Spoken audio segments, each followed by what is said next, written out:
there is a problem. How can you run after the funds when it has already been used up? Right? So the first one is what? Implementation. Second one is management. And the third one is stewardship. Okay. With that, I feel safe to start with my presentation. Okay.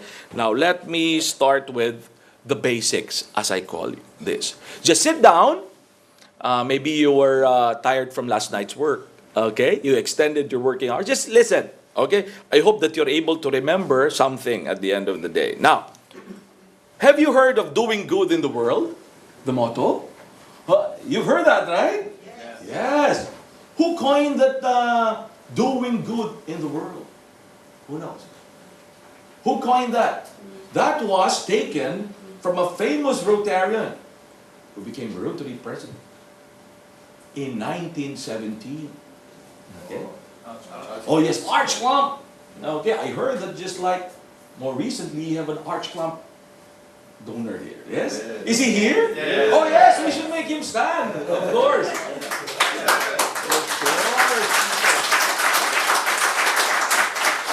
Before I start, you will ask, why did PDG Peter donated so much money?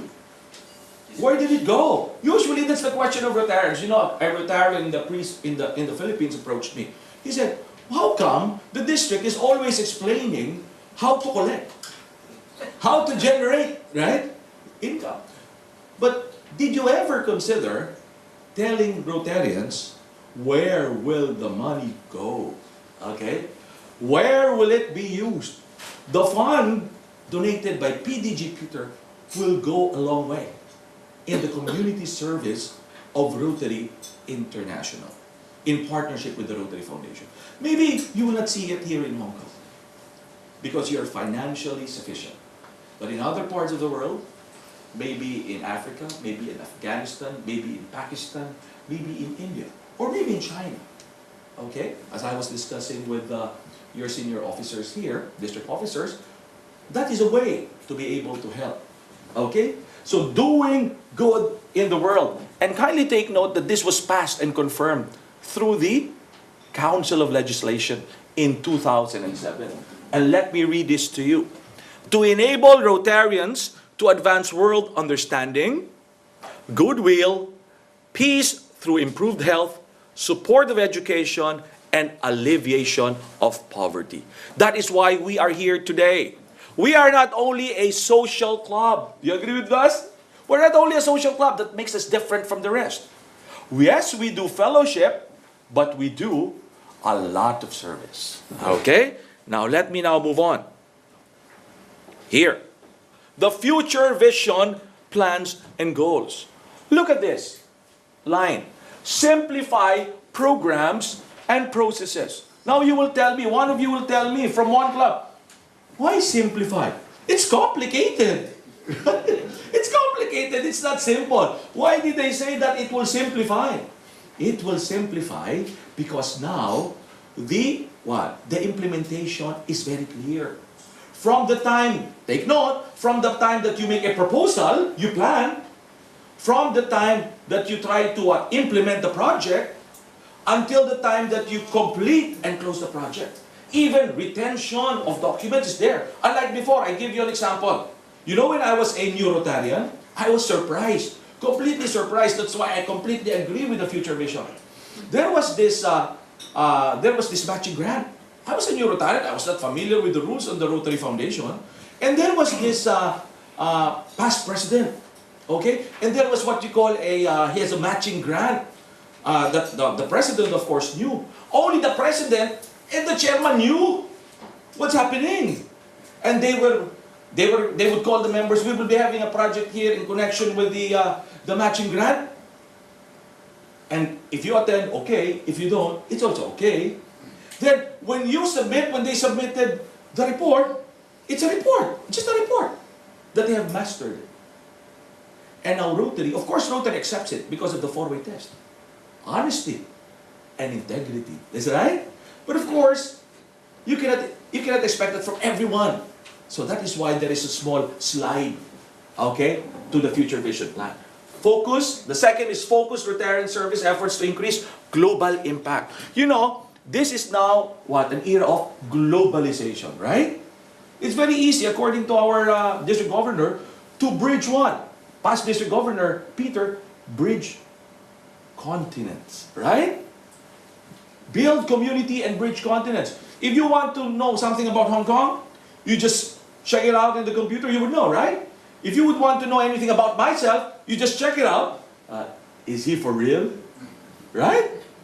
If you would want to check about anything around the world, it's within the fingertips, right? So, Rotary would want to have an impact around the world.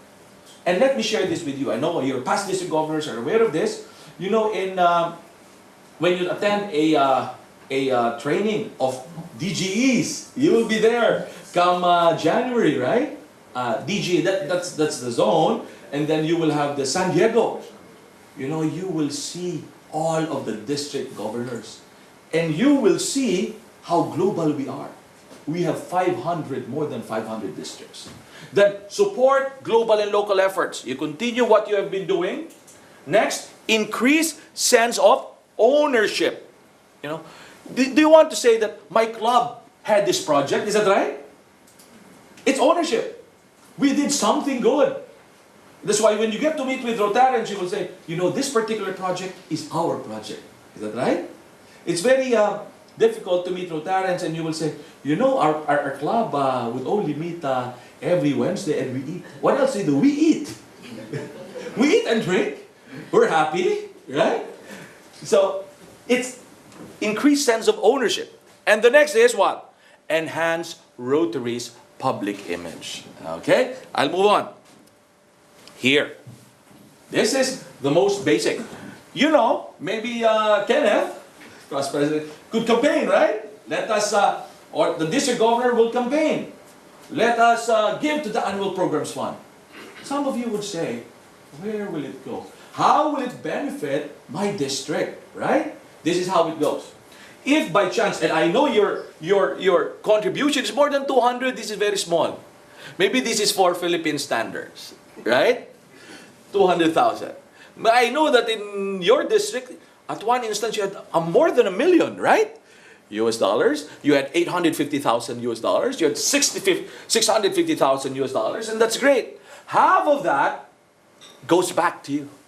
Okay? Half of that goes back to you. So, for my example, on $200,000, what goes back to you in terms of DDF? Okay, district designated fund is what? Half of the same. So, for example, 100,000, what happens? The 50,000 is earmarked for district grant. That's how it goes now. 50,000 or 50% goes to district grant, and the other 50% goes to global grant. It's earmarked. Okay, that's how it goes. Very simple. So that's how the governor thinks. But the question is, for you club members and club presidents, where do we come in? Do we have a part of that? Can we share that? I will explain.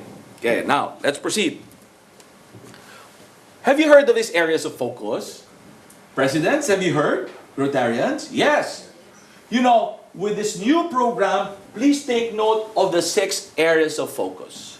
And I will tell you whether you need this in a district grant or you need it in a global grant. Briefly, you don't need these areas of focus in a district grant. Okay? You don't need that in a district grant. All that is required of you in a district grant is to pursue humanitarian projects. This may be short term. The ones that you've been doing, giving scholarships. Okay? Sharing materials. That could fall under district grant. But for global grant, kindly take note, it should fall within the areas of focus. Peace and conflict, disease prevention, water and sanitation, maternal and child health, basic education, economic and community development. Later on, we will elaborate on that. Okay, kindly take note of that.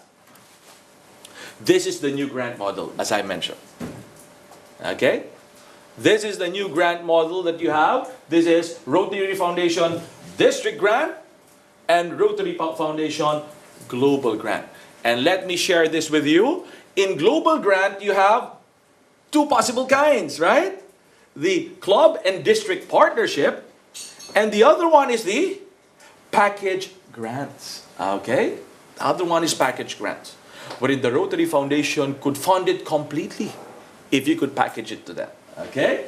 Now, these are the two grant models. Am I too fast or is it right? Because I was reminded that I should be a little slow. Because being a professor, I talk a lot. I talk a lot. Am I just fine? You understand? Okay, I hope you understand. Continue to understand. Now, let's proceed. The new grant model. Again, district grant and global grant. Let's proceed. What's this district grant? Okay? You could pursue your educational and humanitarian project that you've been doing. No problem. And kindly take note, this is a single block grant. This is a single block grant. Now, ordinarily, let me share this with you, ordinarily, the district grant, ordinarily, the governor has a certain leeway to give this to the clubs. But during my term, and I do not expect that you will follow our pattern, during my term, what I did was, considering that was the first year in the Philippines, and I would want all of the clubs to experience the district grant, we had a very small district grant fund. Don't laugh. $35,000 US dollars. Okay? We had $35,000 US dollars because what was returned was only 70,000, so 35, and it was divided equally among the participating clubs. So every club has an allotted sum of around 15,000 pesos, or equivalent to 350 US dollars. Maybe that's small, but you'll be surprised what it can do to those who need help. Okay? Smaller activities, smaller short term. In the Philippines, we're so fond of what? Feeding program. Okay, we're so fond of feeding program. Maybe you have sister clubs in the Philippines, feeding program. There's also what you call food fumigation for the dengue. They can continue with that. They're so fond also of book distribution to the communities. You could continue with that under the district grant. You could use that. Okay? You could also fund both local and international activities for as long as it is outside of the areas of focus and local decision making with broad guidelines. Later on, don't be surprised. As you read your manual that we provided you, please don't be surprised, and you will say, how come that the manual has no particular form for the district grant? Because actually, you have flexibility and freedom to set your rules. And I will share with you some of the rules that we have laid down for the district grant. Okay? Now, let's move on. District grant sample activities. What are the sample activities? Exchange of mixed professional, vocational training teams with another district. But of course, I would want to be very clear with this, that this should be outside of the areas of focus. Because you will note later on that today, I will touch on that today when you start, not today, but next year when you start, you have what you call the vocational training team, taking the place of the GSE, Group Study Exchange. Who were Group Study Exchange leaders here? Well, all of the past district governor and the district governor who were formerly members of the team before they became Rotarians. Okay? You know, the GSE generally was a cultural exchange. Haven't you noticed that? It's a cultural exchange. It's 1 month, and you will see that people there are not only exceptional in their business and profession, but also good singers and dancers. Haven't you noticed? You sang? Yeah, this governor, you did? The team, yeah. So why? Because you're trying to present your culture. Okay? But times have changed. And Rotary realized that times have changed. We're now globalized. So now, we have to concentrate on particular vocations to be able to promote activities that we need. So, international travel for local doctor outside of the areas of focus. Yes, you could do that. Scholarship for student. And I heard you're very active on giving scholarships, right? In Hong Kong. Who among you have clubs that have scholars Oh, very good. You have scholars, that's right. You know, in the Philippines, I don't know if some of you have sister clubs in the Philippines. Scholars, this concept of scholarship has been extended beyond just like giving the tuition and all the materials, the cost of materials. In the Philippines, there are some, because of public schools, they get free tuition, right? Tuition fee. But there are, what you call this? These young people, they don't have the day-to-day allowance. So some Rotary clubs, they give them a monthly allowance. So that they have their transportation fare, they have their food. Although they're public schools, some students decide to drop out. Decide to drop out. Why? Because they don't have the day